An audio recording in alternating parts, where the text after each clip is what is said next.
Gold, trusted gold buyers. మీరు తాకట్టు పెట్టిన బంగారాన్ని విడిపించి ఈ రోజు ఉన్న మార్కెట్ ధరకు కొనబడను.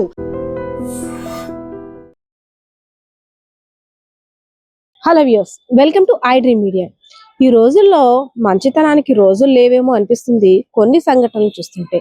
ఫోన్లే కష్టాల్లో ఉన్నది కదా, ఇంత ఆశ్రయం ఇస్తే ఏమైపోతుంది అని ఆలోచించడమే ఆ మేనత్త చేసిన పాపమేమో అనిపిస్తుంది. ఎందుకంటే విజయనగరం జిల్లా రాజాం నియోజకవర్గంలో కమల అనే మహిళకి మేనకోడలు అయినటువంటి గాయత్రి ఉంది. సో గాయత్రి చీరాలకి సంబంధించిన వ్యక్తితో, బాలాజీ అని పేరు గల వ్యక్తితో ప్రేమించి పెళ్లి చేసుకుంది. వీళ్ళిద్దరూ ప్రేమించుకోవడం కుటుంబ సభ్యులు ఎవ్వరికీ ఇష్టం లేదు. సో బయటకు వెళ్ళిపోయి పెళ్లి చేసుకుంది. కొన్ని రోజుల తర్వాత మేనత్త దగ్గరికి వచ్చి, అత్త మా నాన్న ఎలాగైనా ఒప్పించు, నా కష్టాలన్నీ కూడా కడతీర్చు, తెలుసో తెలియకో తప్పు చేశామంటూ ఒక 4 నెలల పసిపాపను ఎత్తుకొని వచ్చింది. సరే, పిల్లలు తప్పు చేయడం సహజమని ఆ మేనత్త తన తమ్ముడికి నచ్చ చెప్పి, ఫోన్లే పిల్లలు కదా, తెలుసో తెలియకో తప్పులు చేశారు, క్షమించడం మన ధర్మం, వాళ్ళే తెలుసుకుంటారంటూ నచ్చ చెప్పింది. ఇదంతా బాగానే ఉంది, కానీ ఇక్కడే అసలు ట్విస్ట్ మొదలైంది. కమల తన భర్తతో కలిసి పొలం పనులకి వెళ్ళిపోయేది. ఎక్కడైతే రాజాం నియోజకవర్గం ఉందో అందులో ఆమె ఉన్న ప్రాంతంలో పొలం పనుల కోసం వెళ్ళిపోతూ బీరువాలో కొంత సొమ్ముని, అదే విధంగా బంగారాన్ని కూడా దాచింది. సో ఎవరైతే గాయత్రి, అదే విధంగా గాయత్రి భర్త అయినటువంటి బాలాజీ ఈ సొమ్ము మీద కన్నేశారు. ఎలా అయినా కాజేసి మనం చక్కగా ఎంజాయ్ చేయాలి అని ఒక ప్లాన్ పథకం ప్రకారం డబ్బులు కాజేసేసి పిల్లని అక్కడ వదిలేసి సో గోవా ట్రిప్కి అన్నిటికీ వెళ్ళారు. అక్కడికి వెళ్ళిన తర్వాత మళ్ళీ ఇంటికి వచ్చారు. ఇంటికి వచ్చిన తర్వాత ఇలాగా డబ్బులు పోయాయి అన్నయ్య, తమ్ముడు డబ్బులు పోయాయి, నాకు ఎవరి మీద అనుమానం రావాలో అర్థం కావట్లేదు, ఎవరినంటే వాళ్ళే ఫీల్ అవుతారని కమల ఎవరైతే గాయత్రి యొక్క తండ్రి ఉన్నారో ఆయనతో చెప్పింది. ఎందుకంటే సొంత తమ్ముడు కాబట్టి. సో ఆయన కూడా కూతుర్ని నిలదీశాడు. అత్తాల ఇంట్లో డబ్బులు పోయాయి అంటే నీకేమైనా తెలుసా, నువ్వే తీసుంటావని, నా మీదే నిందలు వేస్తారా, నాకు ఇక్కడ అవమానం జరిగిందని ఆ పసిబిడ్డని, 4 నెలల పసిబిడ్డని ఇంటి దగ్గర ఉంచేసి వీళ్ళేంచి బయటకు వెళ్ళిపోయారు. ఆ దాచేసిన డబ్బులో కొంత భాగాన్ని ఒక ప్రైవేట్ బ్యాంకులో తనఖా పెట్టేసి ఆ డబ్బులతో గోవా నచ్చిన చోటుకంతా షికారులు చేశారు. హైదరాబాద్లో ఒక దగ్గర తీసుకొని సిమ్మును మార్చేసి ఆ మొబైల్లో వేరే సిమ్ వేసేయడంతో ఈ కమల వాళ్ళు ఎవరైతే ఉన్నారో పోలీసులకి ఆల్రెడీ ఇలా జరిగింది దొంగతనం ఇంటిమేషన్ చేశారు కదా. ఈ గొడవ అయిన తర్వాత మేనకోడలు భర్త కూడా వెళ్ళిపోయారు కదా. నెంబర్లు ఎన్నిసార్లు ఫోన్ చేసినా వాళ్ళు ఫోన్ అవ్వట్లేదు. హైదరాబాద్లో కొత్త మొబైల్ కొన్నారు కదా, దాచేసిన డబ్బుతో, ఆ డబ్బుతో కొన్న మొబైల్లో సిమ్ వేశారు. వెంటనే ఐఎంఈ నెంబర్ ట్రేస్ అయింది. సో పోలీసులు కూడా తీసుకొచ్చి అమ్మ జరిగింది ఇదని, నిజమా వాస్తవమా కాదా, డబ్బులు దొంగలించారా లేదా అని తమదైన శైలిలో పోలీసులు కూడా ఎంక్వైరీ చేశారు. మొత్తానికైతే మాత్రం మేమే దొంగతనం చేస్తామని ఒప్పుకున్నారు. కొంత సొమ్ముని పోలీసులు రాబట్టగలిగారు, మరి కొంత సొమ్ముని అంటే ఎంజాయ్ చేశాం కాబట్టి ఖర్చు అయిపోయిందంటూ చేతులు ఎత్తేస్తారు. సో వ్యూస్, దీన్ని బట్టి చూసిన తర్వాత ఏం అర్థమవుతుంది, పోనీ కదా అని నా మేనకోడలే నా రక్త సంబంధం అని ఇంత ఆశ్రయం ఇస్తే మేనత్తింటికే కన్నం వేసిన మేనకోడలు. సో ఇలాంటివి చూస్తుంటే ఎప్పుడైనా ఎవరికైనా కష్టం వస్తే ఇంట్లోకి పిలిచి మంచినీళ్ళు ఇవ్వాలన్నా సరే భయపడాల్సిన రోజులు వస్తున్నాయని ప్రతి ఒక్కరు కూడా అనుకుంటున్నారు.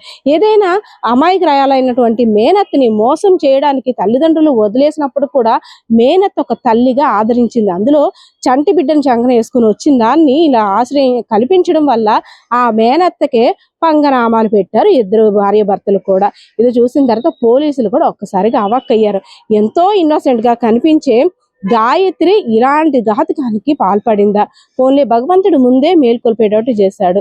ఇంకా డబ్బులు దాచేసిందే కాక ప్రాణ నష్టం ఏమీ కలగకుండా ముందుగా అలర్ట్ అయ్యారంటూ కూడా దేవుణ్ణి అందరూ కూడా తలుచుకున్న పరిస్థితి అయితే అక్కడ కనిపించింది. సో తండ్రి కూడా నా కూతురు ఇలాంటిది కాబట్టే నేను తన ప్రేమించి పెళ్లి చేసుకున్నా యాక్సెప్ట్ చేయలేకపోయాను, నా కూతురు గురించి నాకు ముందే తెలుసు కాబట్టి నేను ఇంటికి రానివ్వలేదు, సో నేను రానివ్వలేదని నా పేరు యూజ్ చేసుకొని రక్త సంబంధం అంటూ నిన్ను అమాయకురాలు చేసి మోసం చేసింది అక్క, తన తరపున నన్ను క్షమించు అంటూ తండ్రి కూడా ఆ అక్క అయినటువంటి కమలని క్షమాపణలు కోరుకున్నాడు. ఇది చూసిన తర్వాత మీకు ఏమనిపించిందో కామెంట్ సెక్షన్ లో కామెంట్ చేయండి.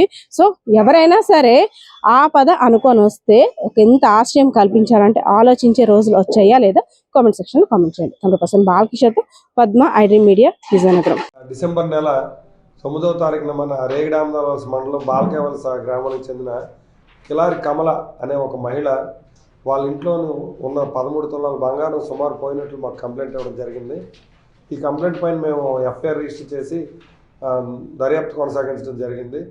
ఈ దర్యాప్తులో భాగంగా అదే గ్రామానికి చెందిన డోల గాయత్రి అనే ఒక మహిళ ఈ దొంగతనానికి పాల్పడినట్లు గుర్తించాము.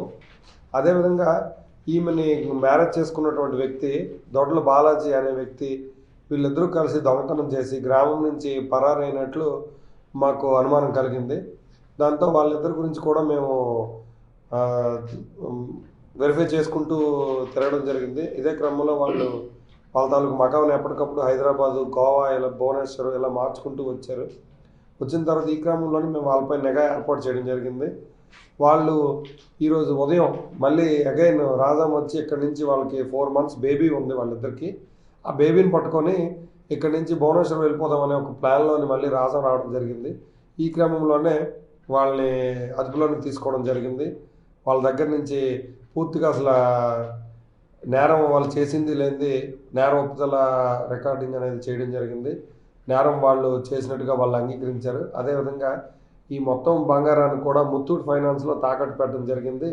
దీని ద్వారా వచ్చినటువంటి సుమారు 11 లక్షల రూపాయలు వీళ్ళకి కొంచెం ఒక 4-5 లక్షల వరకు అప్పులు ఉన్నాయి. ఈ అప్పుల నిమిత్తం వాళ్ళ అన్నయ్యకి కొంత, వాళ్ళ తండ్రికి కొంత అమౌంట్ ఇవ్వడం జరిగింది. అదేవిధంగా మిగిలిన డబ్బులు అన్నీ కూడా వీళ్ళు కొంత ఖర్చులకు పోను, కొంత వీళ్ళ దగ్గర రికవరీ కూడా చేయడం జరిగింది. దీనిపైన మిగిలిన దర్యాప్తు, మిగతా వాళ్ళ పాత్ర ఎవరైనా ఈ కేసులో ఉన్నదన్నది కూడా మేము దర్యాప్తు చేయవలసి ఉన్నది. Thank you. నిజంగా ప్రస్తుతం ఉన్నటువంటి సమాజం దేనికి ప్రయారిటీ ఇస్తుంది? ఆర్థిక సంబంధాల చుట్టూ మాత్రమే తిరుగుతుంది. మళ్ళీ ఎన్నికలంగానే చాలా విరక్తి కలుగుతాం. మంచి అనిపిస్తుంది కదా, లేడీస్ కూడా ఛాలెంజింగ్ జాబ్స్ చేసినప్పుడు చాలా బాగుంటది. ట్రాఫిక్ అసిస్టెంట్స్ గా నియమించిన ట్రాన్స్జెండర్స్ అందరితో సాల్యూట్ చేయించుకుంటున్నారు. ఫుడ్ డెలివరీ ఇవ్వటానికి వెళ్ళినటువంటి డెలివరీ బాయ్ అనిల్ పై కళ్ళ ముందు